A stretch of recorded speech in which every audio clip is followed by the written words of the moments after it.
ఆదిలాబాద్ జిల్లా కేంద్రంలో జాతీయ లోక్ అదాలత్ను నిర్వహించారు. రాజీ మార్గమే రాజమార్గమని, పరస్పర రాజీ మార్గం ద్వారా సత్వర న్యాయం పొందాలి అంటే జాతీయ లోక్ అదాలత్ సరైన వేదిక అని జిల్లా ప్రధాన న్యాయమూర్తి కె ప్రభాకర్ రావు అన్నారు. కక్షిదారులు ఈ అవకాశాన్ని సద్వినియోగం చేసుకోవాలని వారు సూచించారు. అనంతరం పలు కేసుల్ని రాజీ మార్గం ద్వారా పరిష్కరించారు.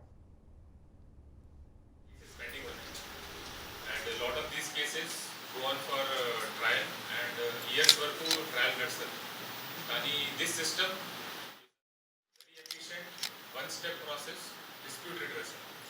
Generally it is only for compoundable cases. Any dispute which happens between two parties, generally it happens with known people, me neighbors కూడా ఉండవచ్చు, with your friends, with your relatives, and ఆ తర్వాత ఇదే విధమైనటువంటి కోఆపరేషన్ మీ నుంచి భవిష్యత్తులో కూడా ఉంటుందని చెప్పేసి ఆశిస్తున్నాను. అదేవిధంగా ఇందాక చెప్పిన నగేష్ గారు, ఈ prevention is better than cure, awareness programmes కూడా చేయడం చాలా ముఖ్యం. ఆ విధంగా మా డిఎల్ఎస్ సెక్రటరీ గారు, తర్వాత బోధులు, తర్వాత గుట్టూరులో కూడా న్యాయమూర్తులు ఈ యొక్క అవేర్నెస్ ప్రోగ్రాంలు అనేది క్రియేట్ చేయడం జరుగుతుంది. తర్వాత మొన్న జరిగిన మీటింగ్లో కూడా ఈ ట్రాఫిక్ రూల్స్ గురించి కూడా అవేర్నెస్ ప్రోగ్రామ్ చేయాలని చెప్పేసి ట్రాఫిక్ సిఐ గారు కూడా కోరడం జరిగింది. వారు కూడా ఆ విధంగా చేస్తూ ఉన్నారు. కాబట్టి అవేర్నెస్ అనేది కూడా చాలా ముఖ్యం. అవేర్నెస్ ఉన్నప్పుడు ఒక తప్పు యొక్క